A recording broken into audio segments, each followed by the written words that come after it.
Último recurso, último recurso. O sea, es para últimas tantas mil veces. Pues, depende de cómo es la personalidad del estudiante. El método es el camino para lograr la. Ojo, cuando digo método, no estamos hablando de algo moral, eso decía, ¿no? Porque no estamos hablando de algo moral. Pero claro, en la academia ya tenemos que meter cosas éticas. Entonces, hoy día vamos a hacer la metodología que se aplica en escuelas anales. Luego, no vamos a tocar positivismo porque esto es algo casi obvio, pero tocar fuentes y ya no. Anales, después vamos a pasar a giro lingüístico, de ahí a otras escuelas. O sea, la metodología de las escuelas. Entonces, primero, habíamos dicho que las escuelas anales se interesan por los procesos antes que los hechos. ¿Ya? Y el papel del individuo está reducido al mínimo. Las escuelas anales se interesan por los procesos. Proceso es una larga duración. Antes con hecho. El postmodernismo no le gusta los procesos, le gustan los hechos. Es una diferencia. El individuo debe ser reducido al mínimo. Y cuando digo reducido al mínimo significa que no vamos a obviar biografías, cosas así. ¿No? ¿Ya? Entonces, esto es indispensable. Procesos y el individuo reducido al mínimo. Cuando digo el individuo reducido al mínimo, significa que ahora voy a empezar a estudiar colectividad. Bien, colectividad es medio ambiente, entre las cosas.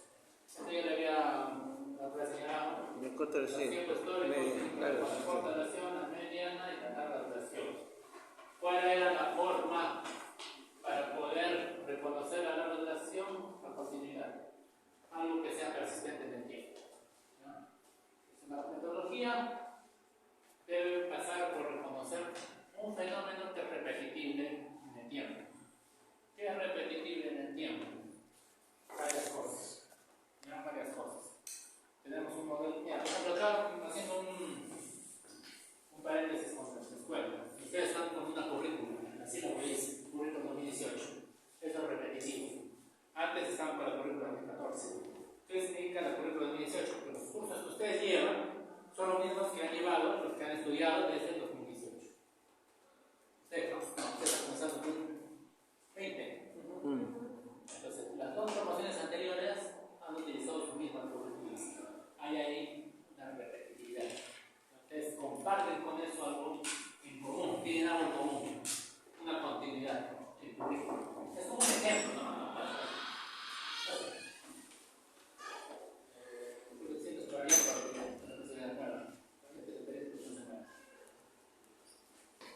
Continuidad. Entonces, eso debe ser identificar. Continuidad en el tiempo. ¿Ya? La larga duración, continuidad en el tiempo. Vamos a poner un ejemplito. Creo que ya les había hablado otra vez. ¿Qué creen que es esto? ¿Qué es? Las placas de NASA. No solamente NASA. Las placas tectónicas. Las placas tectónicas. El mundo es un rompecabezas. ¿Ya? Ojo, la placa es la pieza del rompecabezas, no esto, ¿ah? ¿Esto qué sería? La ruptura. Las líneas. La línea. La línea sería la falla. La Las falla. placas son verdes. Una siempre va a estar por encima del otro. La placa está así, siempre la placa va a avanzar. A ver, ¿por qué ocurre un terremoto? Lo voy a explicar. Explico eso porque se sintió hasta Lima. En 2001, ¿cuántos años tenía 2001? Sí, No te arrojes. 6 años. Pues sí, te sentiste ese terremoto. sí. Ese terremoto se sintió con esa fuerza hasta Caribe. Hasta Caribe. Por el norte y por el sur hasta Iquique. Desde 1604 y 1838 se sintió en Lima. El epicentro de Arica se sintió en Lima. Hasta Talcahuano, Chile. Ven, ¿no? La diferencia. Se sintió en Lima. Y la gente salió en Lima. O sea, no es que se sintió lejos, no, la gente salió de sus casas. Se asustaron. Ven la potencia de este terremoto. O sea, son terremotos colosales. Tenemos la repetitividad, 1604, 1868. Con eso, ¿qué podemos decir? Que cada 2 siglos y medio ocurre estos grandes sismos. Claro, no es exactamente, puede ser que se repita uno después de 2 siglos, o capaz uno puede hacer que mañana. Estamos a siglo y medio del último gran cataclismo. ¿Qué significa esto? Que estamos en una cuenta regresiva. En los próximos 100 o quizás hasta 200 años va a tener que ocurrir este gran terremoto. Entonces, viven ancianos y lo siguen a recibir. Pero ¿cómo podemos deducir? O sea, esto es historia, pero académicamente, las placas siempre van a estar en movimiento. Eso es algo que no podemos olvidar. El detalle es lo siguiente. Fíjense en esta placa, que es la protagonista. La placa sudamericana y la placa de Nazca. Esas son las protagonistas de esta historia. Hay terremotos, ha habido un terremoto 2001, en las costas de Arequipa. Entonces ahí se rompió la placa y avanzó una placa por encima de la otra. En 2014, ¿se acuerdan del Mundial 2014? Hubo un temblor fuerte acá en el sur, porque fue el terremoto en Iquique. En Iquique, no en Arequipa, en Iquique. Entonces ahí la placa avanzó. Pero no ha habido un terremoto desde hace mucho tiempo en las costas de Moquegua, Quilo y Arica. O sea, desde 1868 no hay un gran terremoto. Porque Arica, que la energía es así. O sea que Avanza. A ver, tú vas a pensar. Avanza arriba, avanza acá, pero acá está aguantando. Una cuña está con gran tensión. Avanza arriba, avanza abajo, pero acá hay una gran tensión. Se rompe esa gran tensión y va a liberar un gran sismo. Entonces, cuando hay pequeños sismos es conveniente porque están liberando. Pero claro, la energía de una magnitud a otra es exponencial. Para que tengan una idea, un terremoto de magnitud 9, digo magnitud porque los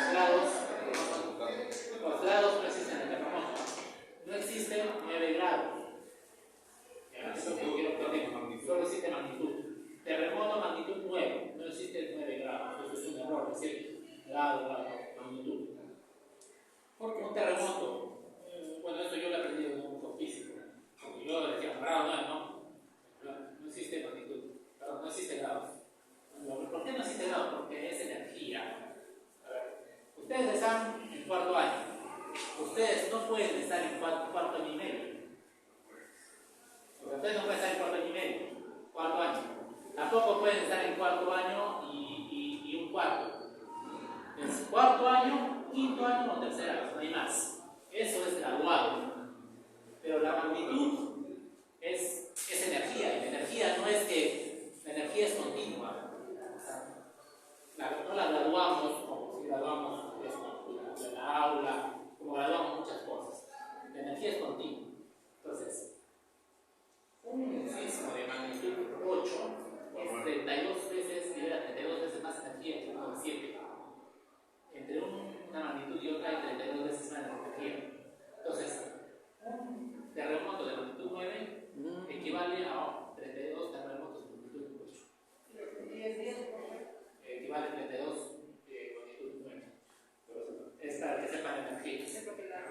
O sea, tendría que haber 32 sismos de magnitud 8 para liberar una 9, para que vean la fuerza de una 9. O sea que si esos 32 mini terremotos que se liberan durante todo ese lapso de tiempo no se liberan, pues de un momento a otro pueden liberar uno de 9 en el cielo, ¿no? Correcto. Sí, pero no ha habido. Para que sepan la energía, ¿no? ¿Podría haber uno acá por una misma tabla? ¿Cómo se puede calcular la energía de un sismo? No, en el epicentro del sismo, o sea, podría haber uno acá. Los sismos siempre van a estar en las tablas. Es decir, el sismo más fuerte va a tener que estar en las costas.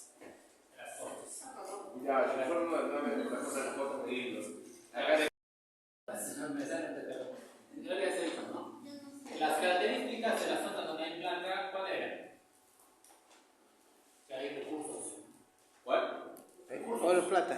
Perdón, donde están las fallas hay recursos minerales más fuertes. Los recursos minerales más importantes están donde hay plata. Y podemos demostrarlo. Primer productor de plata, Chile. Segundo productor de plata, Perú. Tercero de plata, México. Primer productor de oro, Sudáfrica.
sale de ahí.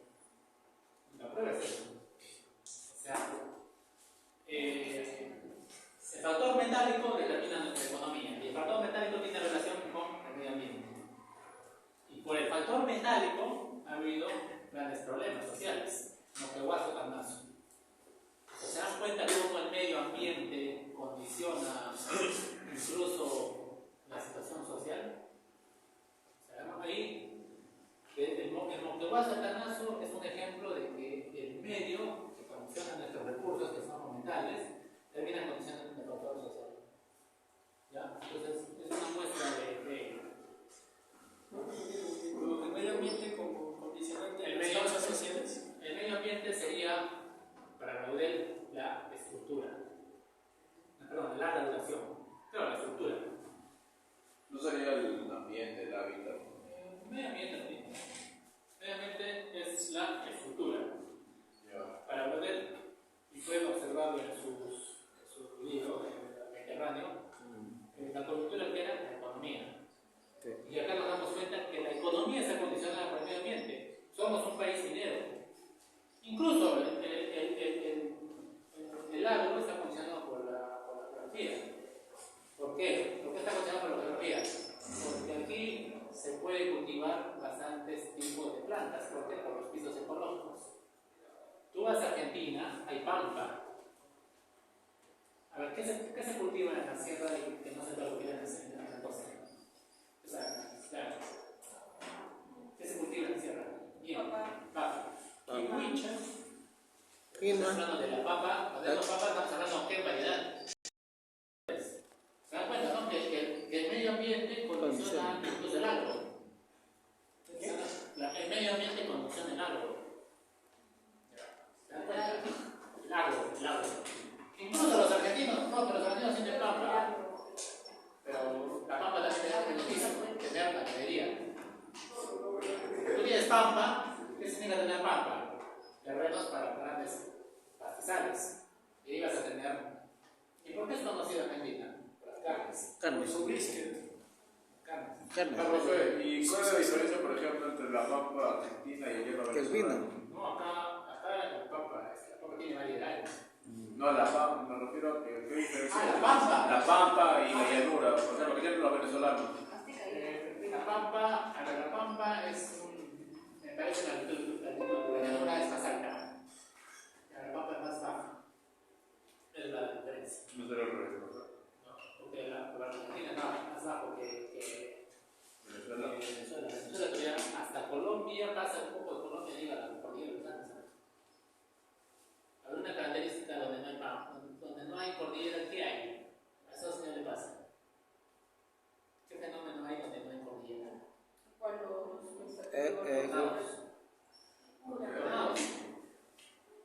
Tornados.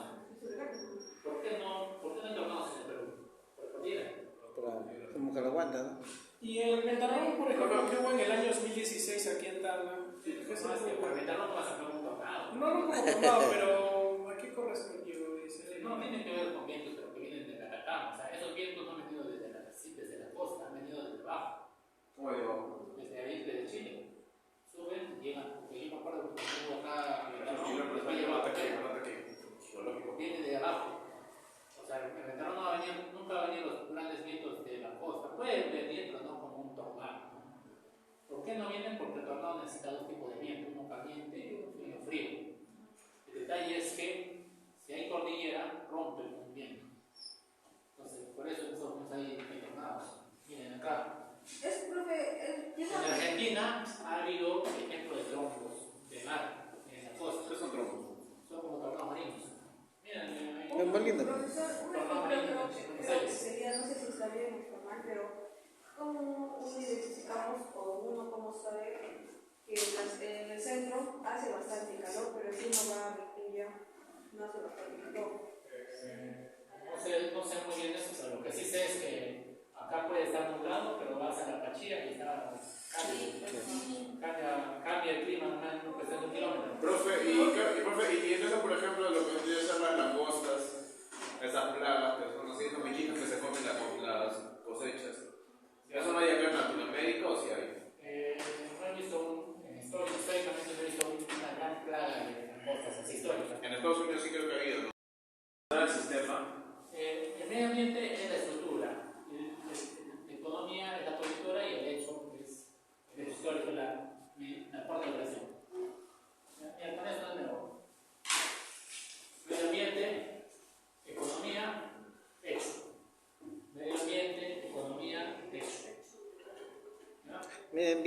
economía, Hecho.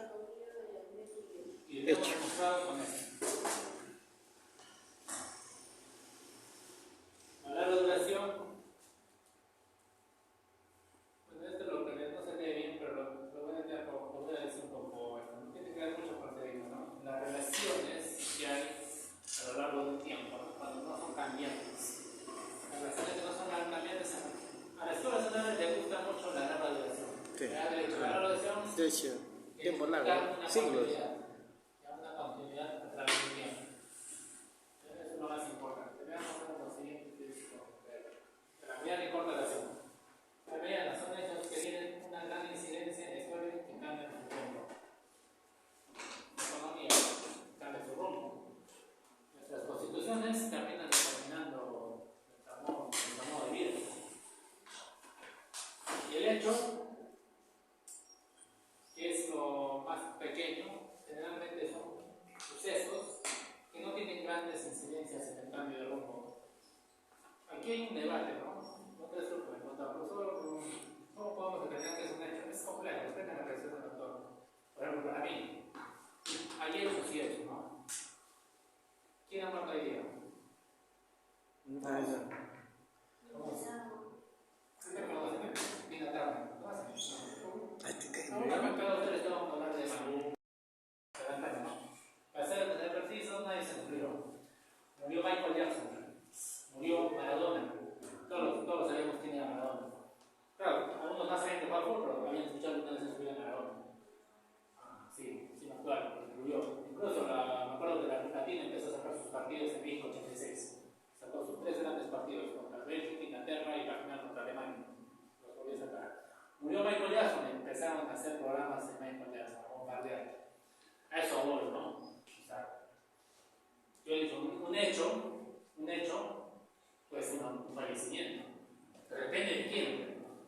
No es lo mismo que sea Tina Turner, no la vamos a conocer, pero nosotros es la diferencia, ¿no? Michael Jackson sería algo más coyuntural.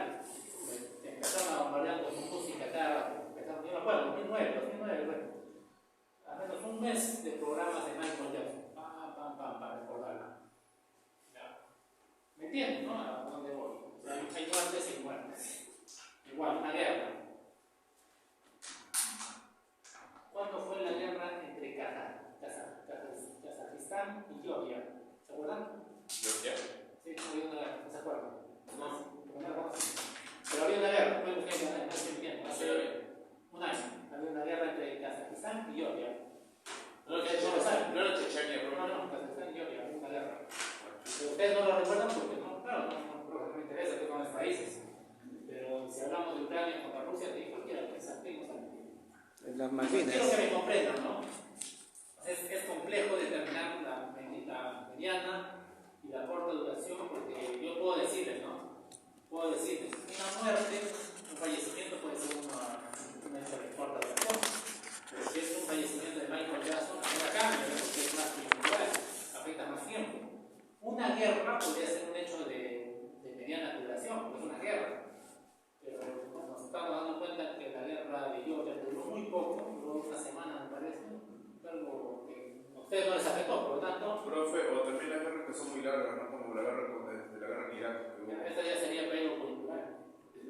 Claro, pero. Tiene incidencia. Pero la guerra de Georgia es una guerra también. Es un No hecho. tiene incidencia. Más pasa para un hecho. Un hecho, pues, corto en el tiempo, ¿no? ¿Me entienden, no? Por dónde voy. No, toma los tres. Más importancia a la larga duración. Y en la larga duración, por lo que veo, necesitas tener conocimientos interdisciplinarios. O sea, de geografía, economía, y todos los estudios lo usan.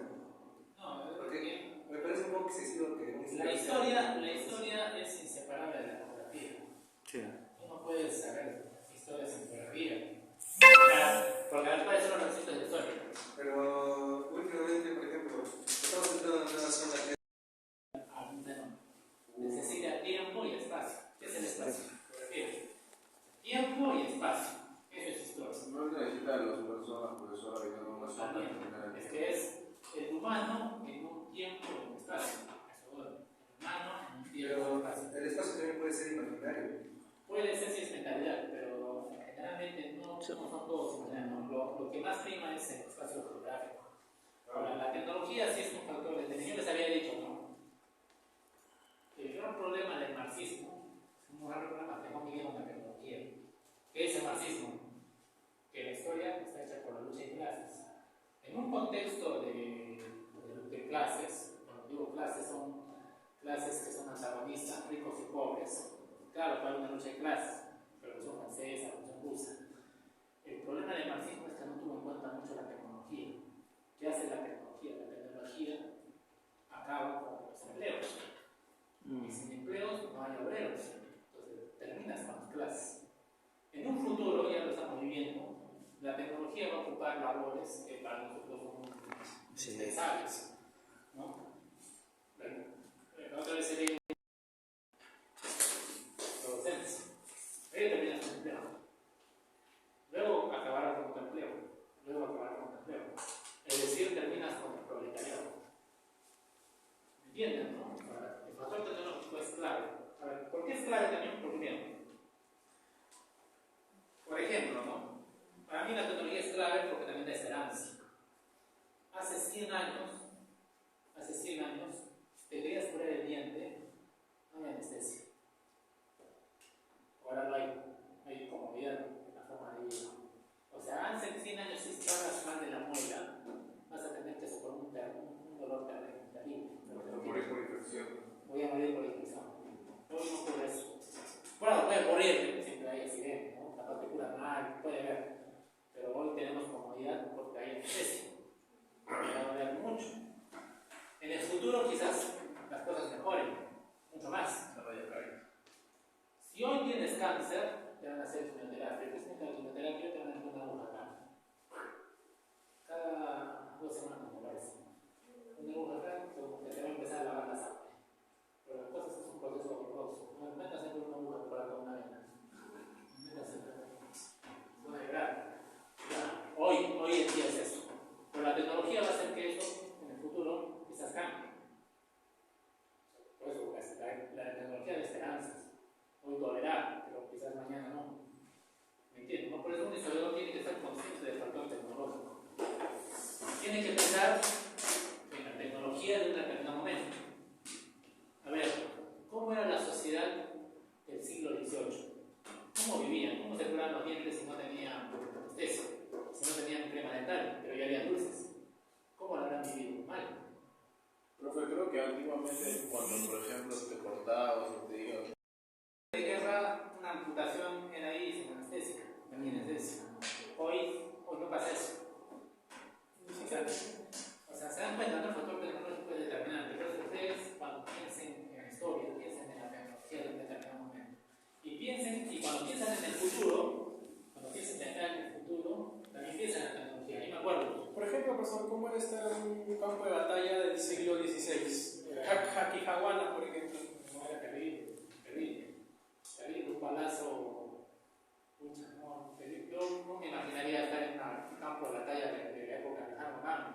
A espadazo, sablazo, imagínate, a sablazo. Cortado. Te dan un mal sablazo, no es que te maten instantáneamente, pero un sablazo en la cara, pucha, era terrible. Alejandro Magno, me parece que llegó a tener 12 golpes de heridas de guerra. Alejandro Magno, el hombre más poderoso de su país, capaz del mundo en ese momento, llegó a estar herido 12 veces. Si el hombre más poderoso de su país llegó a estar 12 veces herido, imagínense el hombre de a pie. Por eso, vivir en esa época era terrible. O sea, la gente, yo ¿por qué digo esto? Porque a veces en el pasado fue mejor. En el pasado fue mejor. Enfrentarte a los elefantes, profesor. Enfrentarte al elefante que se enfrentó al ejército Alejandro en la India. Te pisaba el elefante y ya te dabas. Que te cae un balazo del ejército español, de los tercios españoles, que eran unas bolitas. Bueno, fuera el proyectil largo. la bala mía. A ver, el AKM te deja una rosa, ¿no? También se te deja una rosa, te destroza, te mata, está muerto. Pero que te caiga pues una bola, que es una bola, o sea, no tiene una forma de entrada. Una bolita de plomo. Bueno, fuera que te perfora y salga, ahí queda. Una bola que va a ser prácticamente, te va a romper. No, pero que cuando entra, profe, se astilla, ¿no? Se rompe, se astilla. Entra. ¿Qué es?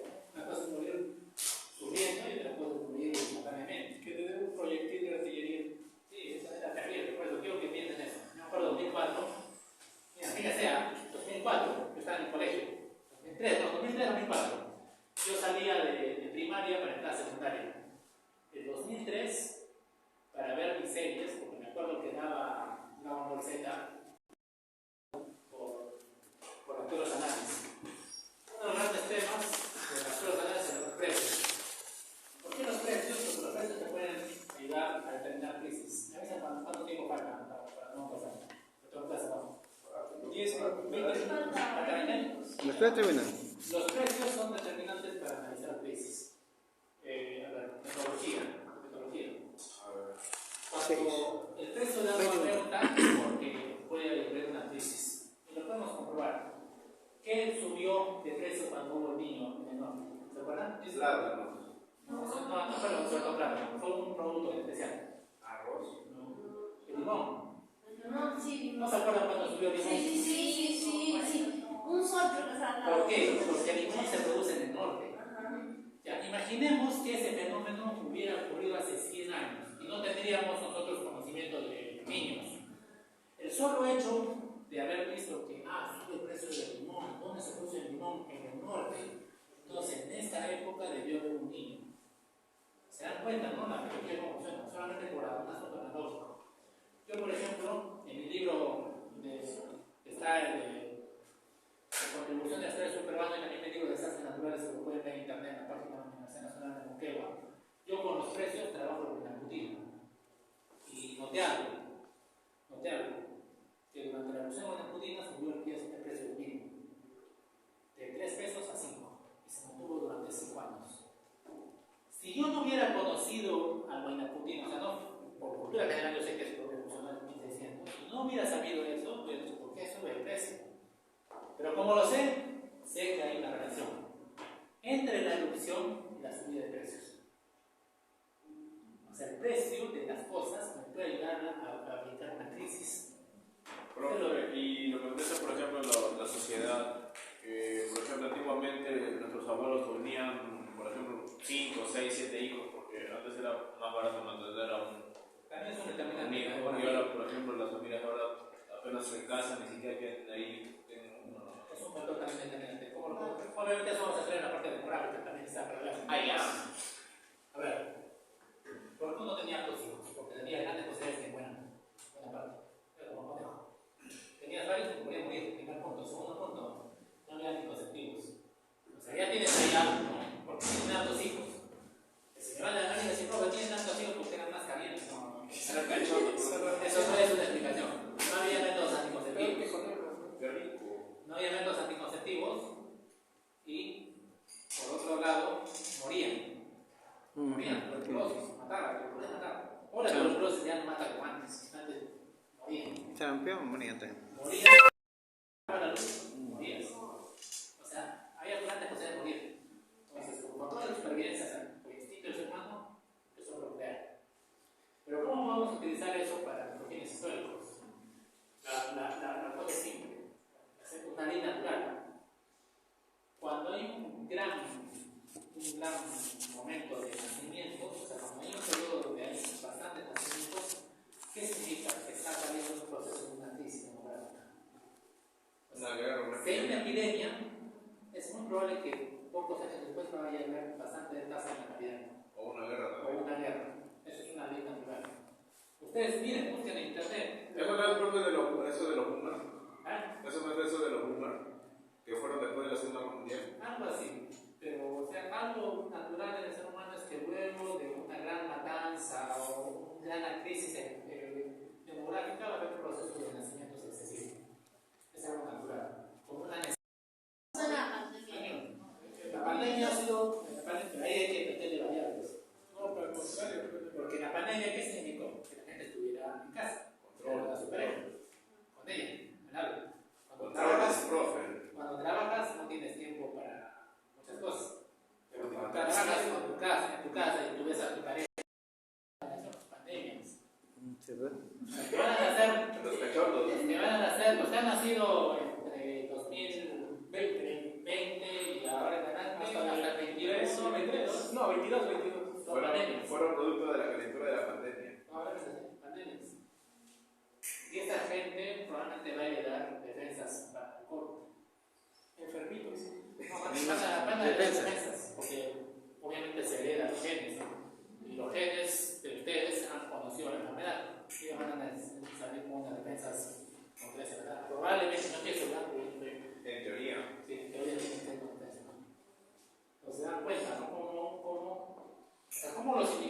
precios, natalidad pueden ayudar a verificar una crisis sin saber necesariamente la crisis. ¿Ya? O sea, si yo quiero estudiar el pasado, porque yo quiero saber las crisis que vienen dando, pero no las sé. Claro, busco un producto en especial de Tacna que identifica Tacna, por ejemplo el ají, y ve su movimiento de precios. Donde notes un cambio en el movimiento de precios, y sobre todo una subida de precios, significa que ha habido una crisis en ese momento. Ha habido una crisis. Y acá sale. Va a salir porque es algo lógico. Lo hemos vivido con el limón en los niños. Con el papel higiénico en la pandemia. Cuando hay crisis de petróleo, lo sentimos en nuestro bolsillo con la combi. Sube el precio, porque no, sube el precio de la combi, ya no. Entonces los precios te ayudan a ver crisis, ¿ya? Eso es metodología, ¿se dan cuenta? El niño, Pero sí, el precio. pero cuando sube el precio ya sé que en determinado año ha debido haber esta crisis. Ahora, mi segunda labor sería ubicar qué crisis. Profe, he notado que en la década entre el 51 y el 52 sube el precio. ¿Qué habrá ocurrido? Me voy a los periódicos de precios en el olivo, porque ya se produce, entre el año 55 y 56. Pero no sé qué lo ha sucedido, no tengo conocimiento. Me voy a los periódicos de esa fecha y capaz encontraré inundaciones en la costa de Downs. Ahí encuentro que vamos. ¿Cuál era? Supuestamente estaba pasando Un barque. una embarcación, Serapis, se llama Chía, que empezaba a botar heces, sus residuos. Ahí tenía manipulación con cólera, que empezaron a botar a los heces al mar. Esos heces fueron consumidos por el fitoplancton, eso fue consumido por los pescados, y la gente empezó a contraer cólera primero en el norte, en primer caso, porque luego en el norte de Chancay, primeros casos. Yo he visto en los periódicos, ¿Qué vivido, por ejemplo? un mes después ya llegó a Tacna. ¿Qué cosas empezaron a prohibir? El ceviche. Alberto Fujimori, para malintonar a la gente, empezaba a traer ceviche en la tele. Sí. No, consuma ceviche, mira, no pasa nada. Consuma ceviche. El alcalde de Tacna también se le sumó. Y se puede con hay propagandas, hay una propaganda. No sé, pregúntale. Mi mamá estaba en el Ministerio de Salud, dice que era terrible porque la gente se defecaba. ¿Cómo falta el cólera? O sea, el cólera con qué síntomas. El cólera es una diarrea imparable. También, pero eso se recordaba porque mi mamá me decía que se defecaban en el hospital, o sea, la gente no andaba ahí en la puerta. Era terrible. Era bien terrible. Sí. Es muy interesante el cólera. Por primera vez, una epidemia, ya no se le echaba la culpa a la autoridad. Más bien, la autoridad empezó a echar la culpa a la gente. Eso pasa porque no se lavaban las manos. Sí. Y a partir de ahí empezó una propaganda de lavarse las manos. Había stickers que decía lávate las manos, lávate las manos. Salían, yo tengo historietas de esa época. Una historieta era de un perrito con pinta, con una patita, que le enseñaba cómo debías proteger tus alimentos.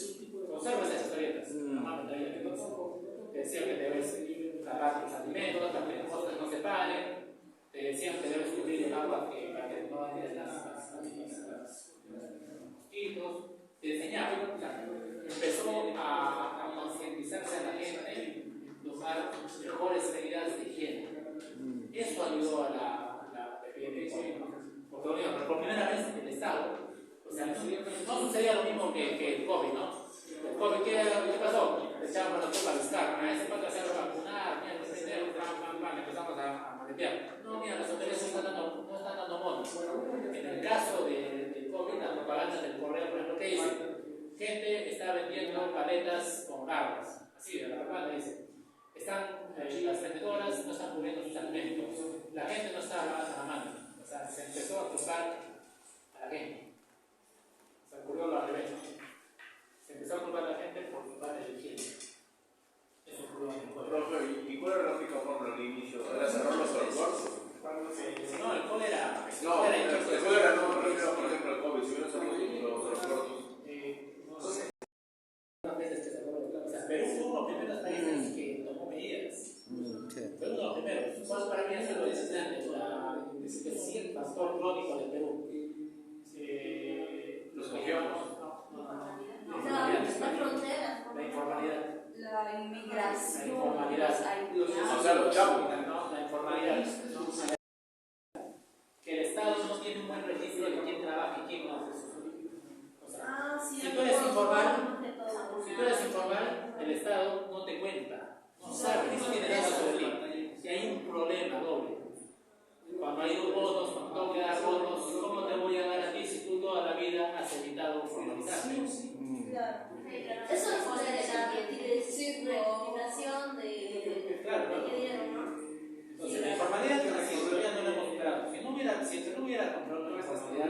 antes, la epidemia hubiera matado a mucha gente.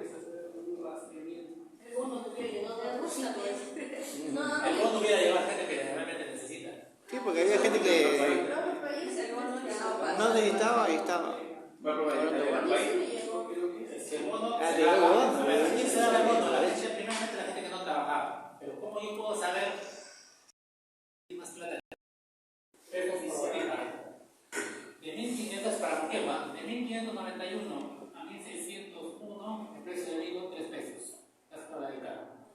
En versión de Huayna sube el precio a 5 pesos. Baja un poco, pero tú por el año 3, 4, terremoto, en 1.604. Oye, ahora las cosas, 5 pesos, bajó, subió un poco. ¿Qué subió por esta fecha? ¿Qué no tuvo? Inundaciones. Yo sé porque conozco, que yo estudio el clima. Pero otro que no conoce, ¿qué va a decir? Ay, Huayna debió hacer la crisis varios años. Por lo que no sabe. O va a decir, debió haber subido el precio porque todo se juntaron, hay que subir el precio para ganar más. ¿Se dan cuenta, no? O sea, el precio en sí me dice que hay una crisis. Si yo supiera cuál es la causa de la crisis, tendría ya un conocimiento para hacer una tesis o algo importante. Pero si no tengo conocimiento, voy a empezar a deducir tonterías. Entonces, los precios ayudan. Pero a esos precios hay que ayudarnos con determinar la causa de la crisis. Mi primera chamba va a ser buscar el precio de un determinado producto. Y mi segunda chamba es, cuando ya sepa dónde hay subida de precios, ver cuál es la causa de ese suceso. Esa es metodología. ¿Ya? Bueno, ahí terminamos porque ya. A ver qué sigue acá.